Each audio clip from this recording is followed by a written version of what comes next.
उपस्थित समाजवादी पार्टी के हमारे प्रत्याशी पूर्व सांसद ब्रजेंद्र सिंह जी, आपके बगल की लोकसभा के प्रत्याशी जसवीर वाल्मीकि जी, पार्टी के हमारी जिला अध्यक्ष श्रीमती लक्ष्मी धनगर, महासचिव मनोज यादव, पूर्व विधायक आदरणीय जफर आलम साहब, वीरेश यादव जी, राकेश सिंह जी, उस्मान खान, अब्दुल हमीद गौसी जी, राकेश सिंह जी, अज्जू इसाक जी, पूर्व जिलाध्यक्ष रसपाल सिंह जी, अशोक यादव जी, गिरीश यादव, साहिद सिद्दीकी जी, विनोद सविता जी, मोजाहिद किदवई जी, पार्टी के बड़े नेता सुभाष लोधी से लेकर के बहुत सारे हमारे नेता, मैं जिन साथियों का नाम नहीं ले पा रहा हूं, बड़ी संख्या में हमारे सभी समाजवादी पार्टी के नेता जो मंच पर उपस्थित हैं, आम आदमी पार्टी के संगठन के सभी हमारे पदाधिकारी नेता, कांग्रेस पार्टी के पदाधिकारी और इस चुनावी जनसभा में आए हुए आदरणीय बुजुर्ग, माताएं, बहनें, नौजवान साथियों, पत्रकार बंधुओं, मैं सबसे पहले आप सबका बहुत बहुत आभार प्रकट करना चाहता हूं। मैं देख रहा हूं जहां इतनी गर्मी है और दोपहर का वो समय है जिस समय सबसे ज्यादा गर्मी होती है, तापमान होता है। किधर हो तुम? हमारा पंडाल भी उतना मजबूत नहीं है, लेकिन उसके बावजूद भी मैं देख रहा हूं जोश और उत्साह ऐसा दिखाई दे रहा है कि अलीगढ़ वाले इस बार सब रिकॉर्ड तोड़ने जा रहे हैं। अलीगढ़ वाले न केवल रिकॉर्ड तोड़ने जा रहे हैं, बल्कि एक नया रिकॉर्ड बनाने जा रहे हैं। 10 साल कोई छोटा मोटा समय नहीं होता है। 10 साल बहुत लंबा समय होता है। जिन्हें मौका दिया गया, जीत करके गए। दिल्ली में भी सरकार, यूपी में भी सरकार, और जनता की तरफ से आवाज आ रही है कि सांसद जी हाजिर हों और 10 साल का हिसाब किताब दें। 10 साल का हिसाब किताब दें। वैसे चुनाव के रुझान तो बाद में आते हैं, लेकिन अभी दिल्ली वालों का और लखनऊ वालों का आपने भाषण सुना होगा। चुनाव के रुझान आने लगे हैं, चुनाव के रुझान आने लगे हैं। और चाहे उत्तर प्रदेश हो, देश हो, इंडिया गठबंधन की चर्चा होने लगी है। जो पश्चिम से हवा चली है, जो पश्चिम के लोगों ने मतदान किया है, उस मतदान ने ऐलान कर दिया है कि भारतीय जनता पार्टी का इस बार सफाया होने जा रहा है। मैं अलीगढ़ वालों से कहूंगा कि एक ऐसा ताला बनाओ, हम सब लोग मिलकर के भाजपा के गलत मंसूबे हमेशा हमेशा के लिए ताला लगा दें।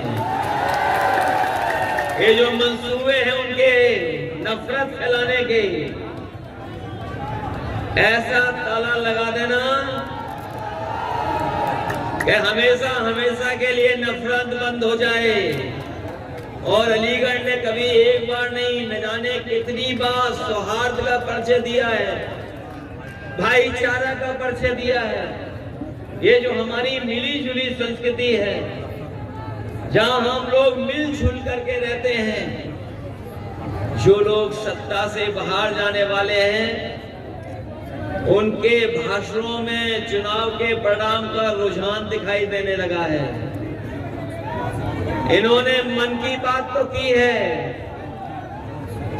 ये जो बातें निकल के आ रही हैं, जो दूसरों पे थोपी जा रही हैं, दरअसल इनकी मन की बात है, और जो मन की बात आ रही है, हम उनसे कहना चाहते हैं कि अब समय आ गया है, अब संविधान की बात हो। प्रधानमंत्री और बिल गेट्स वापस में बैठ करके बातचीत कर रहे थे, और आपने अखबार में पढ़ा होगा कि अमेरिका के जो उद्योगपति आए थे, उन्होंने कहा कि अगर हमें डिजिटल डिवाइड के लिए कोई भी फैसला लेना पड़ेगा, उसमें हम भारत सरकार का सहयोग करेंगे। और जब मैंने वो खबर पढ़ी और उसके बाद हमारे किसी साथी ने बताया कि जो लैपटॉप आपने बांटा, आज अमेरिका में कई स्टेट में, कई शहरों में लैपटॉप बांटा जा रहा है। सोचो, समाजवादियों ने 7 साल पहले बांटा था। अगर बच्चों को, उनके भविष्य को बनाने के लिए, पढ़ाई लिखाई में आगे बढ़ने के लिए, दुनिया से जुड़ने के लिए, अगर सबसे बड़ा काम अगर किसी ने किया था तो समाजवादियों ने लैपटॉप बांट कर दिखाया। उसकी भी नकल की, इस सरकार ने नकल कर ली उसकी भी। हम लोगों ने इतना बड़ा लैपटॉप दिया, हमारे मुख्यमंत्री ने इतना छोटा दे दिया, और उंगली घिसते रही है। चलेगा कि नहीं चलेगा इसका कोई भरोसा नहीं है।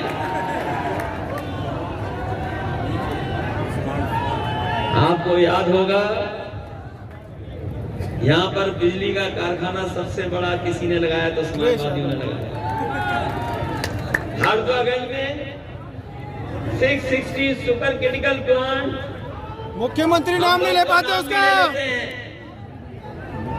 जब यहाँ पर बीजेपी के लोग आए तो मुझे लगा कि इस बिजली के कारखाने का नाम लिया जाएगा और समाजवादियों को धन्यवाद दिया जाएगा, लेकिन न नाम लिया न धन्यवाद दिया। हमें खुशी है इस बात की, जो समाजवादी सरकार में बिजली का कारखाना लगा था, न केवल उत्तर प्रदेश में आम लोगों को बिजली दे रहा है, वो जो कारखाना लगाए न जाने हजारों नौजवानों को, और मिलकर के कुल मिलाकर के हजारों को नौकरी मिली है, और जो आज 24 घंटे बिजली मिल रही है।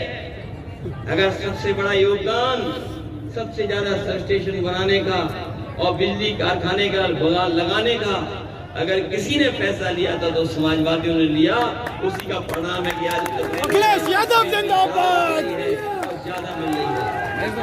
इन्होंने केवल एक काम किया, बिजली महंगी कर दी और मीटर लगा दिए।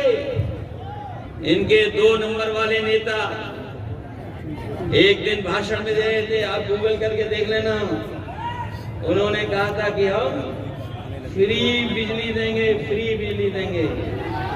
क्या बताओ, फ्री बिजली मिल रही है कहीं? ये आप पार्टी वाले फ्री बिजली दे रहे, गरीबों को दिल्ली में नहीं दे रहे हैं। और हम लोगों ने कहा था कि 300 यूनिट फ्री देंगे कि नहीं देंगे, लेकिन इन्होंने हमारे गरीबों से भी मीटर लगा के बिजली वसूलने का काम शुरू कर दिया है। ये सड़क पर जो एम्बुलेंस चलती है, ये जो गरीबों की मदद के लिए पहुंच जाती है, आप फोन करते थे, एम्बुलेंस पहुंच जाती थी, मदद करती थी, गाँव में भी जाकर के। बताओ, एम्बुलेंस वाली व्यवस्था इन्होंने खराब कर दी कि नहीं करी? अंदर आया तो महिलाओं का सूत्र खतरे में, मंगलसूत्र। देखिए, ये हार का रुझान है। मैंने इसीलिए कहा कि इलेक्शन ख़त्म होने के बाद चुनावी परिणाम के रुझान आते हैं, लेकिन ये तो चुनाव का पहला चरण ख़त्म हुआ है, उसी में रुझान आने लगे हैं।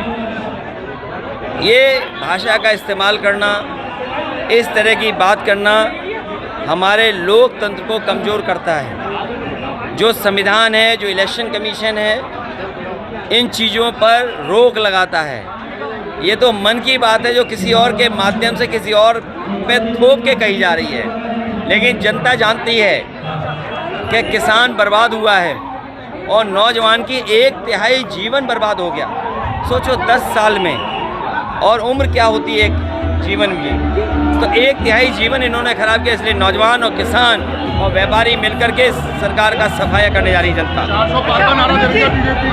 400 पार, ये जो स्टेटमेंट आ रहे हैं वो हार चुके नहीं, हार चुके हैं, हार नहीं रहे, हार चुके हैं, हार नहीं रहे, हार चुके हैं। जो कन्नौज की जनता कहेगी वो करूँगा। राहुल गांधी कह रहे हैं कि अगर कांग्रेस की सरकार आती है तो वो ज्यादा संपत्ति वालों लोगों का सर्वे कराएगी, क्या कहेंगे? देखिए, जिसका 2 मकान है उससे 1 मकान मैं नहीं, ये किसी चीज़ का इंटरप्रिटेशन गलत नहीं होना चाहिए। सोशलिज्म क्या है कि सबके अंदर बराबरी हो, सबका साथ सबका विकास क्या है, आप सबका विकास कैसे करोगे? तो जो डिस्ट्रीब्यूशन ऑफ मनी है या सबको बराबर का अधिकार मिले, अगर सरकार की ऐसे कार्यक्रम हो, ऐसी योजनाएं हों जिससे सब बराबर चल सकें और बराबर का उनको लाभ पहुंचे, तो क्या खराब है बताओ? सरकार की नीयत तो यही है ना। देखिए, बीजेपी से कुछ भी उम्मीद कर सकते हो। अरे हारने वाला पहलवान क्या नहीं करता, कभी कान काट लेता है, कभी नोचता है, कपड़े फाड़ देता है। ये हारने वाले लोग हैं जो हार चुके हैं। सारे काम वो कर रहे हैं तो अरे अब ईडी सीबीआई इनकम टैक्स का जवाब जनता वोट से दे रही है। उन्हें अरविंद केजरीवाल, हेमंत सोरेन को झूठा फंसा दिया गया। अभी जो हमारी जानकारी में चीज़ें आ रही हैं वो एक पे तो लड़ाई है, बाकी 79 सीटें बीजेपी हार रही है। संजय निषाद पर हमले का जो आरोप लगा रही है बीजेपी, उसका क्या कहेंगे सर? किस पे? देखिए, चुनाव जो हारता है वो कुछ भी करता है, मरता क्या ना करता। Thank you.